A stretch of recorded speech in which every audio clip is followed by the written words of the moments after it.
Hey guys, good morning. It's me, Romie. So yeah, this is the review for American Crime Season 2, Episode 3. So yeah, the episode's actually titled, well, they don't have specific titles for this show. So let's get right into this. Yeah, so it actually starts off with the head dean. She's being interviewed by the woman that Anna enlisted to help get the story out about her son being raped. And essentially that falls apart right away because there isn't enough evidence to prove without reasonable doubt that Anna's son was raped or if anything really happened to him aside from the fact that he got really trashed at a basketball party. So we go from after that to she's at work and there's this guy who's a douchebag and clearly he's either beating up on this woman and Anna's kind of like can I help you type of thing. And of course the woman's scared for her life. We don't know the full situation and the guy has her by the throat / hair while talking to Anna. And so she was basically like, I need you to leave. And the girl was like, and the girl looked pretty young, unfortunately, to make it even worse. But the girl was like, yeah, let's just go. So he goes, but then he destroys the plate that they were eating food off of. And so after that, we actually get Terry, who's at work, and she's firing someone. She's firing someone who's, of course, they're black. And Terry's one of those people where she's a very highly educated, well-established African American. And so as a result, her views regarding black people sometimes can sound like as if you were talking to an elitist white person who wasn't culturally sensitive or racially sensitive. You guys know what I'm talking about. And actually, she's at a dinner with her son, her husband, and her one of the people who's I think on the board for the school, and his daughter is with them. And so of course Kevin goes and takes the daughter, and he's flirting with the daughter. And well, it's not actually flirting. It goes from them dancing to him pretty much trying to grope her. And so she's like, I'm not like that. And Kevin's already on to the next one, looking at this girl across the way. And so she's like, you know what? Oh, if you want her, go for it. And so then at the same time, she also gave him, her number. I'm just like, you just told him that you didn't want to have sex or be groped and all this stuff. And now you're just like, all right, here's my number. Text me. I can't with this. Anyway, so Anna's going and she's trying to figure out what she can do because she sees the article. And the article, of course, her family, her son, everyone's kept anonymous. And as a result, Anna's pissed because the reporter's like, I need proof in order to really go in on them. You need to give me proof without reasonable doubt. And it's like, that's not happening. So Terry's at work, and while she's at work, she's actually gets she gets blindsided because this guy comes in and is like, oh, I can't believe what they said about your son. I don't believe it. And she's like, what do you mean? What are you talking about? I was like, you didn't see it? Didn't see what? That Kevin, there's an article online of Kevin being a part of some type of like rape allegations or something like that. And so long story short, the article doesn't accuse him of doing anything. It just accuses him of hosting the party where drugs and not drugs, but at least alcohol was involved. And of course, all of it's online, and Terry's freaking out. So she's calling her contact at the police department, trying to see what they can do. She's calling her husband to go get their son. She's calling the police department again to try and see what their rights are, to see if they can get this taken down, to see what's the worst case scenario. She calls her Andre, well, Andre 3000 again, and it's like, okay, are you at the school? And it's like, yeah, I'm at the school. I'm gonna go get him. And so then they actually show up at home, which is the next scene, and her son's being investigated to see what's the worst case scenario. And basically, it goes from bad to worse. He was at the party, everyone was drunk. He's 18, so he was older than most of the people by a couple of months. So that's why his name was released, because he's legal. And so he would have to claim most responsibility if anything were to happen. So that's the other part. And the thing is, everyone was drunk, including him, or at least he was drinking. And so it was bad. He was just saying how, you know what, I think it was consensual. I'm like, oh my God. And long story short, the reason why he said I think was the fact that they actually do some type of initiation where the cheerleaders, in order to make the team or whatever, they go and will have sex with people on the basketball team. With seniors on the basketball team. And it's just like, oh my gosh. See, this is why you can't be involved in that type of foolery, because it always comes back to bite you in the ass. And he's crying. It's just like, oh boy, I don't want to go to jail. And of course his mom is freaking out, and his father just has this, you stupid mother effer, on one side, and then also, okay, we need to do everything we can to protect him. But I mean, it's not looking good for him, because we know that he knows something and has some type of involvement with it. And as a result, that's why he's also freaking out. So Eric, on the other hand, who we also know knows something, has some type of involvement, which I feel like, I don't know if he maybe raped Taylor, or if Eric more so was like, as a joke, trying to demean him and like jacked off on him or something, because we find out that there's semen on Taylor's clothes, and also there were signs of sexual assault, and so the case is moving forward. But Eric is trying to convene in everyone and play it off, and Eric has this forced alpha male persona, because as we don't know if he's like gay or bisexual, bicurious, whatever the labels are. We don't know exactly what he identifies with. We just know that he wants to be perceived as this really alpha male type man. So there is that. And we actually have the coach who's just like, he's stressing out because he knows that this is going from bad to worse, and he doesn't know what to do.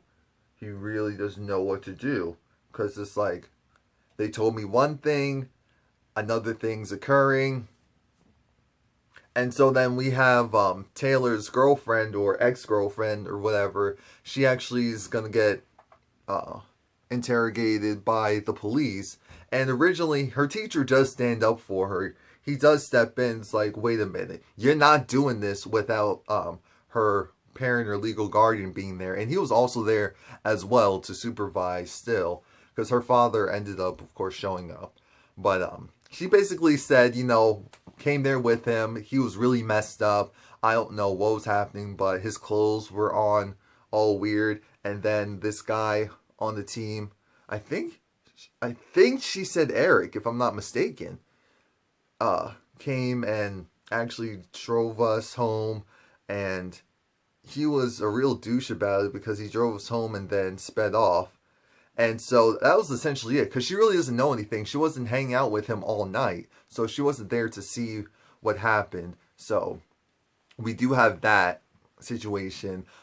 And it's just sad, because it's like Taylor is slowly breaking down, because the situation is going from bad to worse, and people are finding out what's going on, and it's going to blow up pretty soon. We already know that. So after that, we have Eric with his brother, and apparently because his parents have full custody of each child, so his mom has full custody, I think, of him. I think he lives with his mom, and then his dad has full custody of his brother, or it could be vice versa, whatever. And so he's talking with his brother, and essentially his brother's like, you know, you need to come to my school or whatever, and like be where I am. Or no, or maybe he was like, I want to go to your school. Oh yeah, he wants to go back to his the preppy school. But Eric was like, what are you talking about? All of the fine women are in public schools. And I'm just thinking to myself, so we're really going to keep up this persona, huh? All right. So we have, you know, the black teacher with the, what was it, Spanish, Hispanic, Latin person who was a part of the board, who was assisting with the lower income kids. And so they have a general chit chat, and they've come to an understanding that they're not going to see eye to eye fully on this situation with the whole providing food at a certain time. And so they just sit down and eat to kind of have a kumbaya moment. Because he was like, so you're not even going to stay to eat? Not hungry? And she was like, well, now that you think about it, I am. And it's just funny because they were talking about feeding the kids. So I don't know if anyone else got that, but I did. And so Kevin is just in his room, and he's sulking and he's crying because he knows that the situation is going from bad to worse. And he's just on the phone, and he's just trying to keep it together, but it's not working out too well, as you can imagine, because all the blame right now looks like it's on him. Like his mom said, black teen, drugs, rape. That is all people will see him as on social media. It is out there online, so now it's out there forever. And so it's like, exactly. So one of the last scenes is actually when the coach is back at home with his wife, and he's just talking about the situation with the kids, and she's just trying to talk about what's going on with her. And I don't know if she possibly could have some type of drug addiction or codependency on narcotics, but I think he's definitely worried about the mental stability of his wife, and it's just like another thing that he has to deal with along with his own issues at school. So there is that aspect. And we get to one of the final scenes where Terry is talking to his girlfriend, and he's still not telling her everything. And so there's still kind of like that, what are you doing? Like, what's really going on type of thing. But yeah, so there's that. And one of the last scenes is actually where Terry and Andre, I forgot his name on the show, but they find out that one of the kids there, the one that was in the video, that now charges are being officially brought up because he was raped, or allegations of him being raped. And Terry was like, he's a boy, he's a man, but boys don't do that to other boys. Men don't do that to other men. A man can fight another man off and all this stuff. You know, every stereotype you could think about why male rape doesn't exist and why it's not possibly possible. And Andre reacts to the polar opposite and is like, he runs. I mean, he darts into Kevin's room. It's like, did you rape that boy? Did you touch that boy anyway? And it was just like, it was just interesting because I've been seeing this take more recently in recent years, where you would see the man actually take it more seriously than the woman, where it's like, you know what? I can't put nothing past mother effers nowadays, so let's go. And the woman's just like, you're a man, so how could you possibly let that happen to you, type of thing. That's the mentality that I'm thinking is still prevalent. So anyway, we get past that. Of course, Kevin's like, no. So, and I believe him. I don't believe that he assaulted Taylor or anything, but I do think that he knows more to the story. And if he doesn't, that's why he's freaking out, because it's basically just like, okay, he's not going to say anything. Let's just cover this up. whatever it was. Keep me in the dark type of thing. So the last thing was actually, Taylor was talking to his mom, Anna, and they were just coming to agreement because he doesn't want to go to that school anymore. He wants to go back to public school because he's like, his life is already messed up, so at least he could go to a school where the incident didn't happen. And his mom's just like, okay, as long as you go to therapy, okay. And the last part was, ha ha ha, bitch. I mean, you know, that evil Dean. The look on her face when she realized that she was screwed because charges are officially being brought up. And so regardless of the pre-measures that she's taken in order to ensure that her school and the students were covered, it's not working. It's going to be out there. Everyone's going to know about it. And she's freaking out because she pretty much promised that the situation was covered. So it's just like... So I don't know if she's actually going to be someone that I like later on down the road, because once she finds out the truth, she may be disgusted and be like, you know what, I actually need to do something about it.